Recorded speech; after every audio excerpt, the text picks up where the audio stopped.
we are, and welcome to Tech Support with Shai and Lily Corbin. Please. I did. Also known as the Friday Night Movie Podcast. I followed the rules. Can we please start this week? First of all, is my head in the right position? Because the Instagram video is always just like my nostrils and a tit, and I can't with it anymore. Should I be? Is this where I should? Also, it always looks like I'm smelling something bad. I need media training. What do I do? Where do I put my hands? Where do I put my nose? Well, first of all, just you see how I'm set up? Try just starting that so at least you don't look like an Oompa Loompa. Am I supposed to be closer to the camera? I mean, it's not an issue of closer. It's just framed up, shoulders. I probably don't have enough headroom. But anyways. I mean, do you ever? No, I mean, there's a lot of head. My hair is, whew, all right. Okay, wait. So, fuck, I forgot what I was going to say. Go ahead. Okay. So this is a multi-time zone episode because I am recording from Israel, where I'm currently traveling, and you're in the Canary Islands. It's always a multi-time zone for me, though. Oh, fair enough. And we've got a lot to catch up on. We have some stories from the road. I have a good story where I was the Lily of my trip. And I'm sure you've never done what you did. Well, I did, okay. But anyways.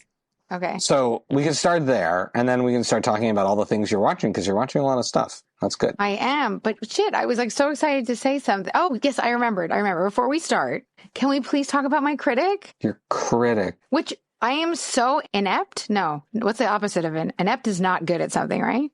I am so not good that I couldn't find the place where the comment is about me to respond. I found a YouTube video, but then I couldn't find where I could respond to the comment. And I was like, oh, okay. Yeah. Let's give a shout out. So an update for everyone who's listening to this show is that we have been really doing a lot of YouTube shorts and Instagram reels, and they're really taking off, like hundreds of thousands of views. And what's even better, Becky got some toot also. And I feel like we've got to give some love. Comment? Yeah, we've got to get some love to the people who are commenting and talking trash about us. And so, I mean, I guess we shouldn't be, but I think we should. I think it's important. So this is the one where you talked about Minecraft, right? Yes. The one. And okay. With Mom. So in that one, this person, I don't know who they are, Roz Marfil, said, "The lady in the hat nailed it. The other lady seems rude." And what should I respond? I was going to respond, "Oh yeah, she's really rude." No, I mean, I was going to respond, "Nailed it." Like accurate. Oh yeah, okay. Well, I'll just write back and say 100%. Yes. You nailed it. 100%. Yes. I thought it'd be really funny if it was me responding, because I don't know if this person would realize that it's me in the video, but I couldn't figure out how to make a comment. Okay. Well, I responded on behalf of the channel. Yeah, but I think it's always engagement is engagement. I feel seen. That's the funny thing about social media is that if you embrace the critics, and Becky recently, wow, this one's got like over 1,100 views already. And on Becky's, where she's talking about Lilo and Stitch, that weird wink says, "If you're going to complain so much, just pirate the movie," which I feel like one doesn't have to do with the other, because like Becky, whether you complain about a movie, whether you complain about a movie, you should also you should pay for seeing movies, whether it's as a subscriber or in the theater. I see. They're like, "You're such a complainer. You have to pirate because if you're complaining this much about something, you should have found another solution." I see what they're coming. I don't think they're promoting pirating. I think they're saying, they're just sort of giving it to Becky, right? Like she's complaining so much, you should have found another way. I'd rather not. Maybe that's someone working on the movie and is like, "I would rather not have your money than listen to your complaints." Which is fair, but I appreciate Becky's overall point of if the industry knows that a bunch of families are going to be home for 10 days, why not roll it out a month early and get them all in the theater? Yeah. Release. But I mean, kinds of this stuff is very complicated. Yeah. I have to tell you, releasing a movie might as well be finding that window upon reentry in Apollo 13, where if you go one direction, you burn up. Right. Otherwise, the duct tape doesn't work. Otherwise, you're in the ocean. So let's go to the little movie stuff. Now, on my travels, I have to tell you the story. So we were in Tel Aviv the other day, and we rented a car. And the car we rented, I have never seen this type of car before. It's a Chinese car, and I don't know a lot of people who have Chinese cars in the United States. I feel like that's with the tariffs and everything, a little taboo maybe, but it's a Jico. And this car, my apolitical review of this car was, aside from the handles being a little bit weird, because whenever you get near the car, they pop out like a transformer. And every time you...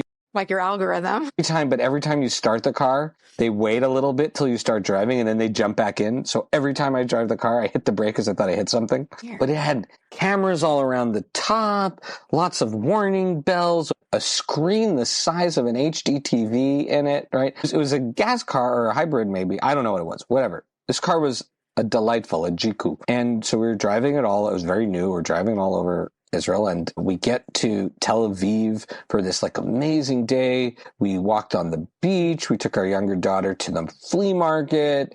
We ate incredible shawarma that had the real sweat of the bald man that made it in it to really flavor it. And authentic. Really authentic. We get back to the car, and as we're walking by the car, I see that the handles are not popping out. And this is a bad sign, because every time I've walked near the car, right, I can't, but that's a signal that you have the keys. And I reached my hand in my pocket and I was like, oh no, these are gone. I lost them somewhere in the flea market. They are not coming back. Like you have a hole in your pocket, or no, I think I sat down on a counter.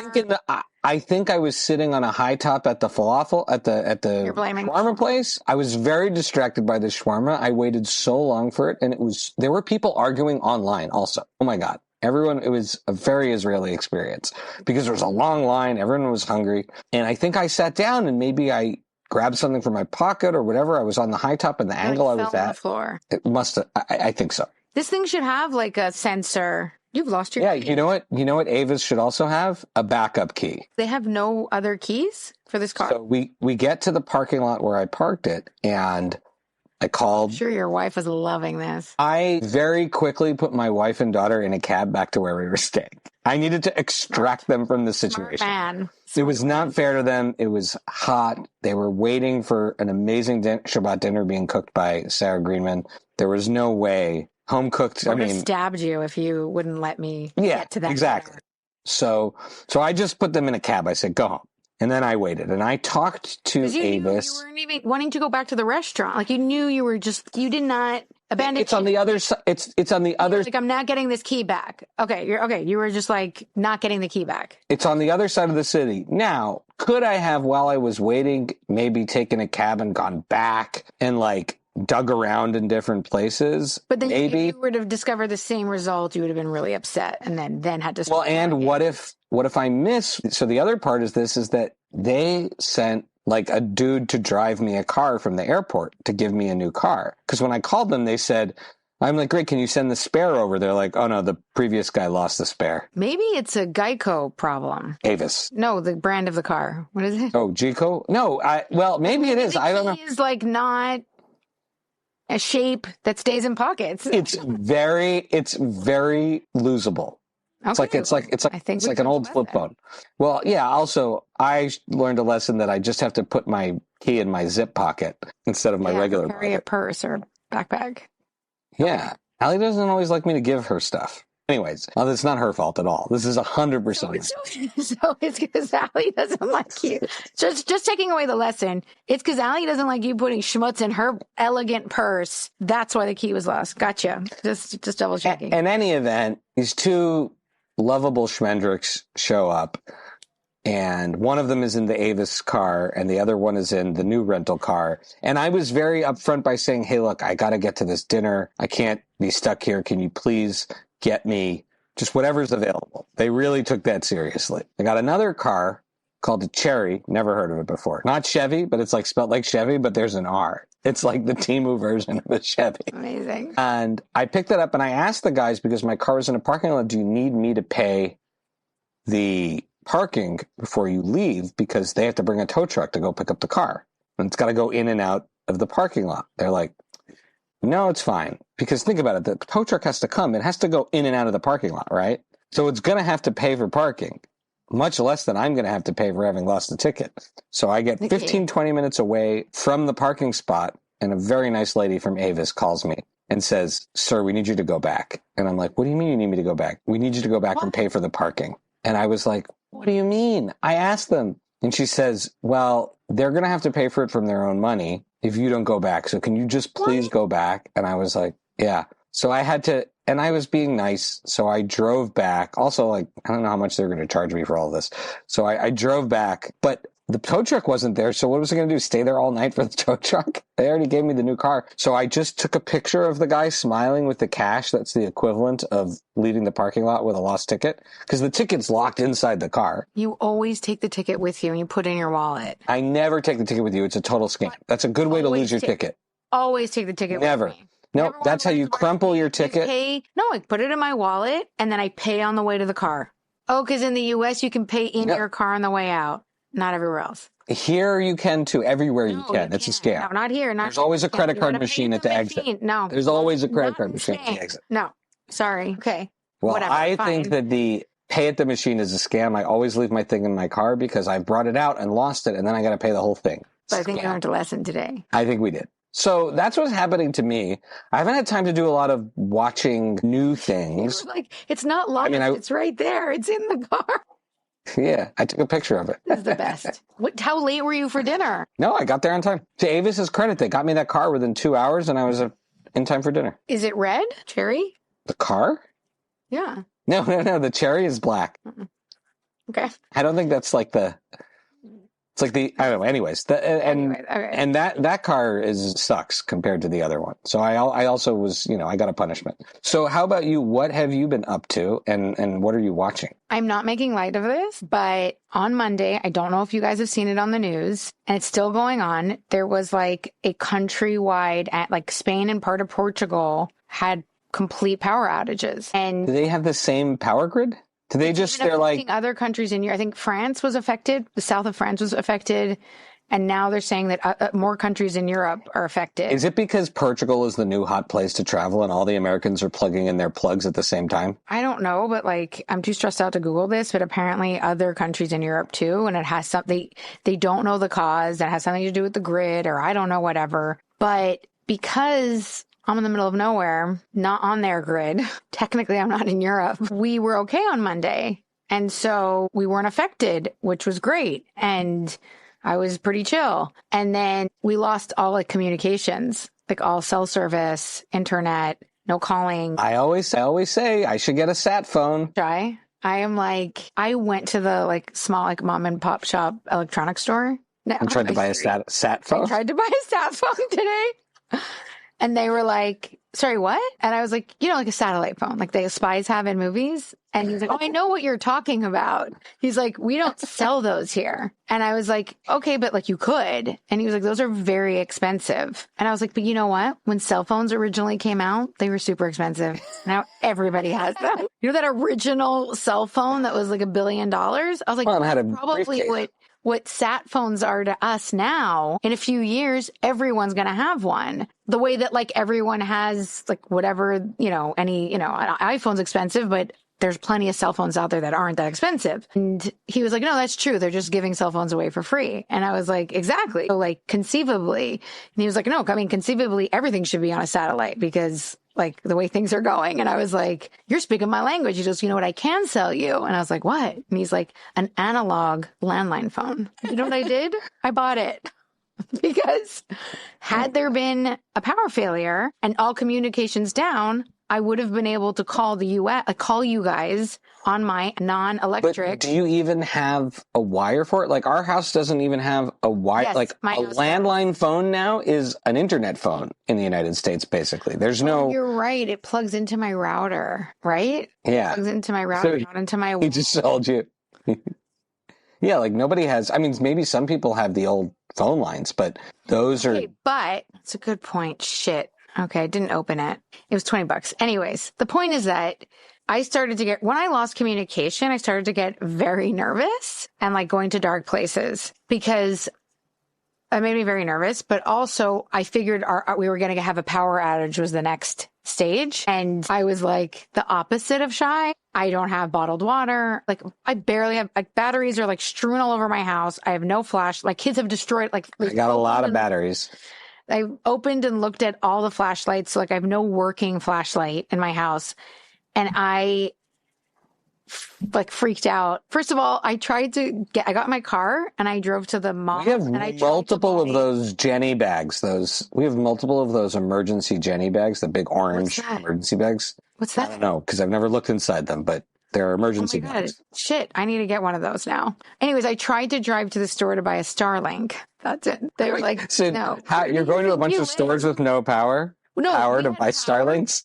We had no power. Okay. You were racing against the clock. This is a cool movie. I would watch this movie. Outage. The rest of Spain and Portugal are in a power outage. They have no communications. We lost our communications, and imminent is our power outage. And I don't have any like apocalypse supplies because I'm an idiot. So I literally run down my 7 floors of my apartment building because I'm now scared to get in my elevator and drive to the mall to try and buy a Starlink. She's like, we don't have one of those. Obviously. She's like, where do you think you live? And she's like, I can sell you this battery bank. But Jack Ryan season 4 was filmed there, Lily. It was. So someone has a satellite phone on this island. Shout out to the great Louis Ozawa, by the way. Fantastic. Who is going to be in the new Predator, which is so cool because he was in the Predators. Love him. You met him in Tenerife.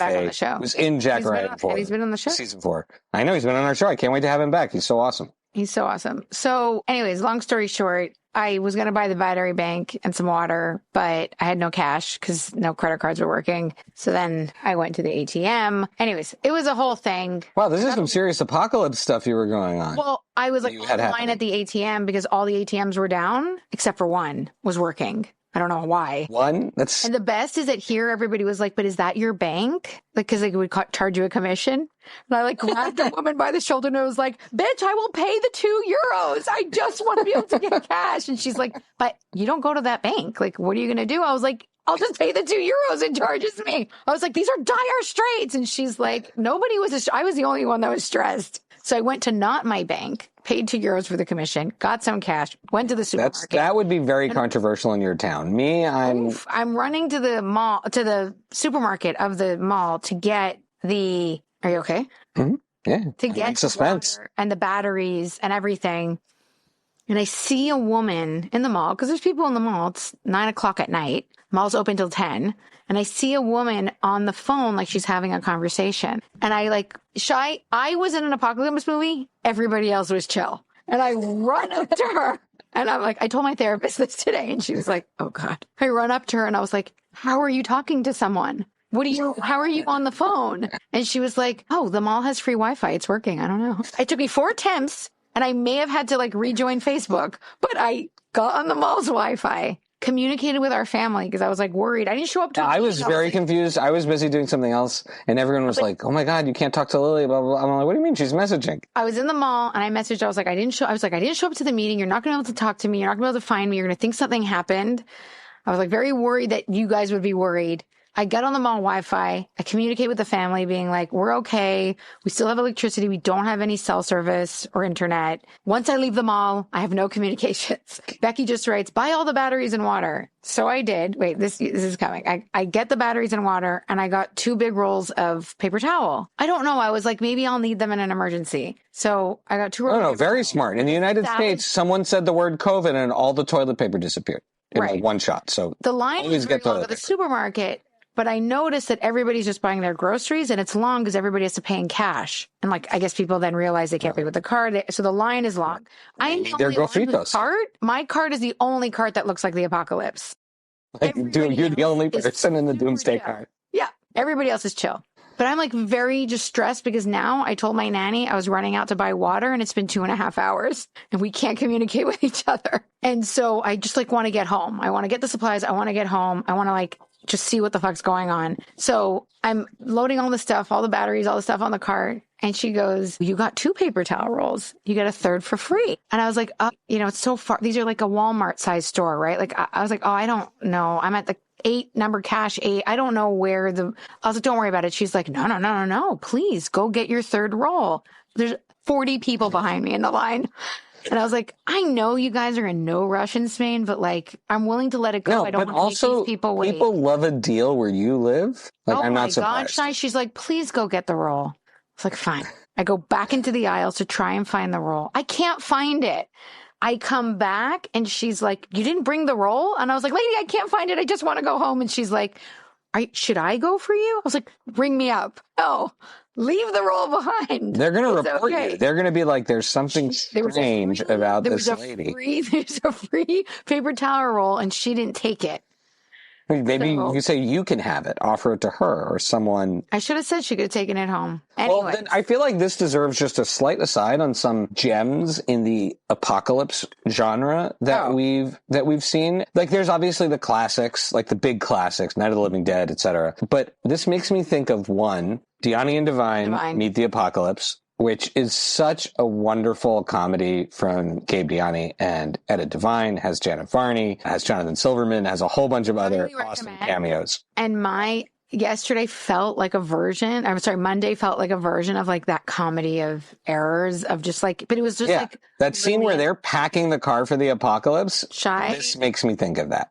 All the stuff is in my car. I have not taken it out of Everyone should see that. And then there's a more serious one that isn't out yet in wide release, but it's called Didn't Die with Kieran Deol that I saw at Sundance. That's a really, really good, more serious, I have to say, funny I apocalypse regretted movie. Watching all the apocalypse stuff I had ever seen because I was just running through all the scenarios. But Lily, it seems like it really helped you. Everybody else there is like not ready. Like a near paranoid state. Like I was, by the time the internet came back and I was able to like call mom, I was not okay. Fair enough. But we were fine. Does this mean I'm going to have to watch? I know I promised cousin Vanessa I'd watch The Last of Us. I might have to quit it because I'm like trauma. Like I like can't. I'm like, I think you'll like it. It's a good show. Fine. Anyways. Okay. What else have you telling myself? Like, at least there's no like mushroom people outside. It's just maybe a cyber attack. I was like very scared. Anyways, I'm grateful to be on the internet talking to you today. Stuff I've seen recently. Or you've seen. You were on a lot of planes. How could you not have seen stuff? I was on a lot of planes, but I slept a lot and very smart of you. Listened to a lot of wrestling podcasts and toy history podcasts. And I feel like even though Becky's not here and I could get away with talking about it a little bit because your kids like Transformers and G.I. Joe, I'll just leave it at that. Okay. So I'll start. Oh, sorry. I did finish the final season of Bosch Legacy. I'm just going to miss it. I don't see why it had to stop. It was another good season of the show. It wraps up. He has a new show, right? He's another Bosch show? Is it like... I sent you a picture. I thought he announced another show. But it's not a Bosch show. Oh, no, it might not be a Bosch show. I don't know. Anyways. I have to check. What, they couldn't do a few episodes a year? They should do... I hope they do like a Bosch, like 1 hour special, 1.5. Yeah, like they could do a Bosch movie special. Every couple of years. Just give him a new mystery. But they did wrap up his big mystery. The 3 women, who were murdered that he's been looking for the murder of. That's amazing. They wrapped that up in the last episode. They basically give you like a short movie, essentially. They must have, they must have gotten word, and then they wrapped that up in like one long kind of arc over 2 episodes. And that's good. Okay, so I'm going to start indie. I saw Didi on Amazon Prime. So good. Coming of age story. Just like being a 13-year-old, but specifically it's I want to say, I don't think they directly say, but it's an Asian family. The dad is working in Taiwan. So I want to assume like maybe they're Taiwanese. I read a description that says Taiwanese, but I'm not 100% sure. Because it's on the subtitles that said they're speaking Mandarin. So I don't know. That might be Chinese. Well, but it also, it depends. Depends, like exactly. Geographically and historically, I don't want to get into like the politics of talking about Taiwan versus China. We are not doing on this podcast. I'll tell you that. I will say an Asian that is family. The language people would be speaking over there. Right. So an Asian family, beautifully written, directed by Sean Wang. It's somewhat, I think, semi-autobiographical, but it's just one of those great examples of something that's so culturally specific of his relationship living with his mother, his sister, his grandmother. The dad's working in Asia and they're in the U.S.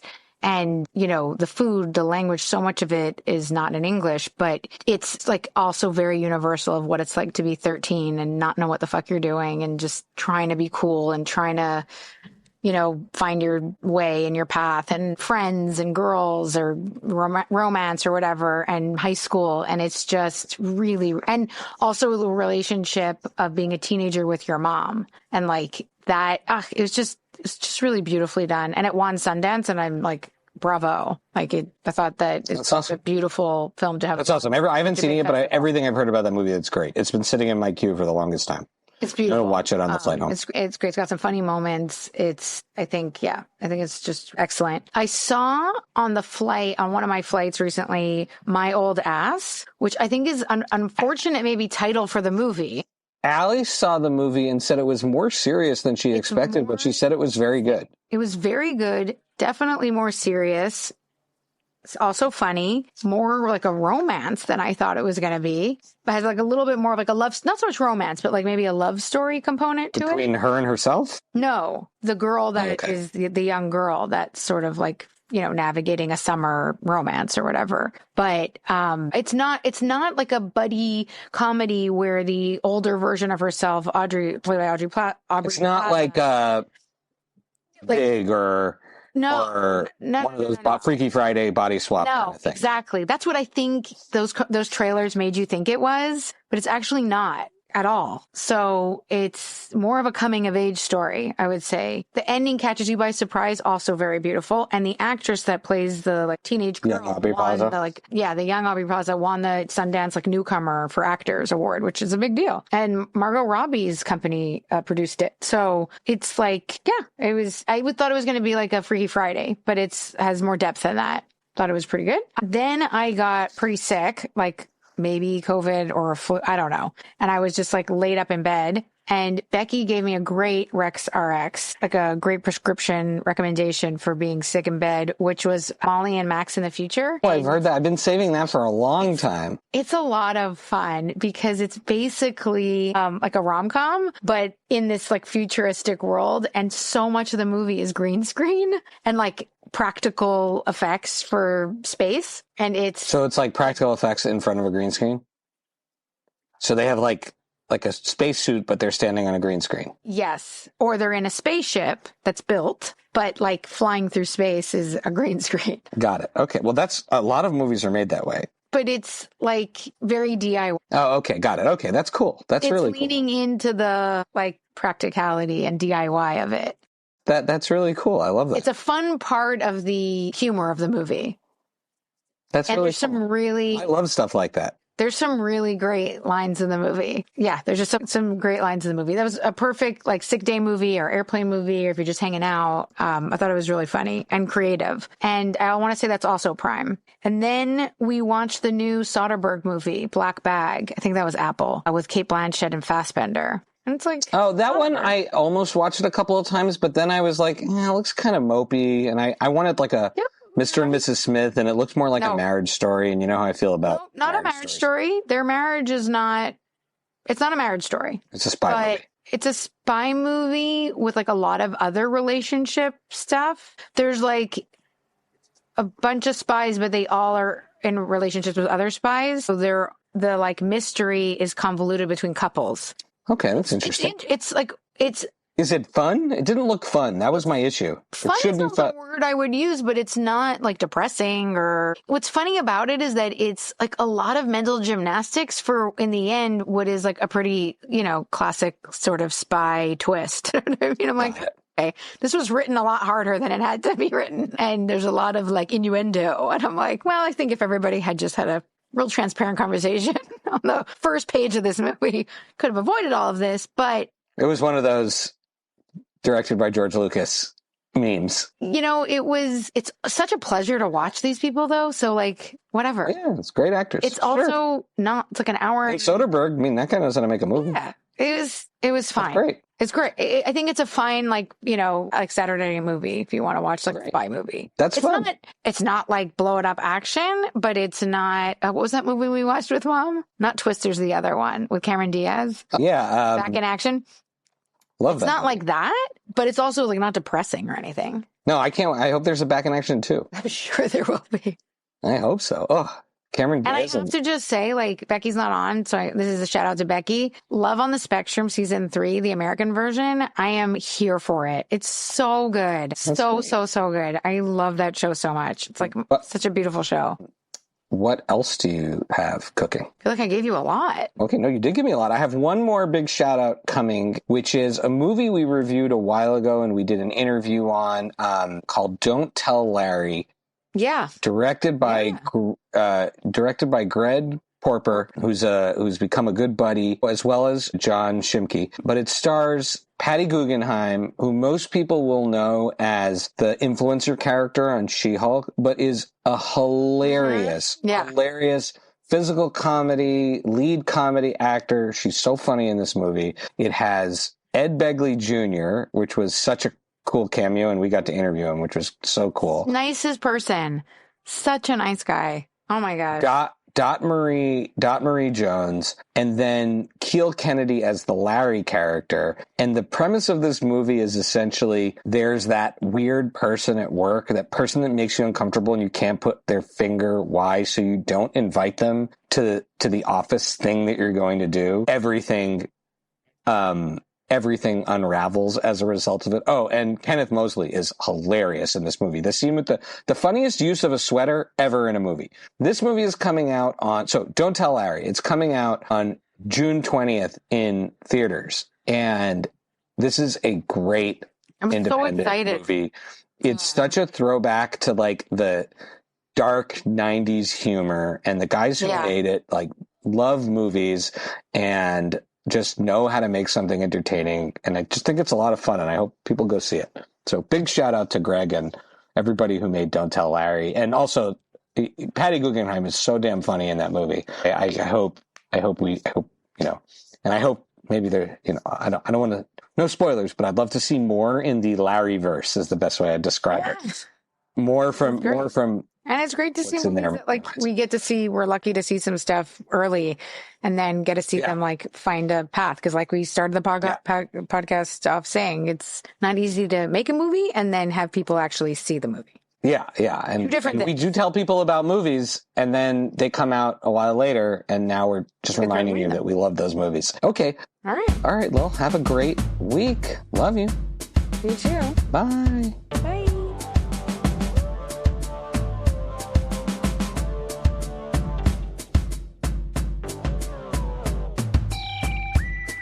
Thank you for listening to Friday Night Movie, the sibling rivalry and pop culture podcast. Join the Friday Night Movie family by following @FriNightMovie on all of the socials and visiting our website, FriNightMovie.com. Our theme song is by What Does It Eat? And make sure to leave us a review on Apple Podcasts or wherever you get your podcasts. Thanks for listening.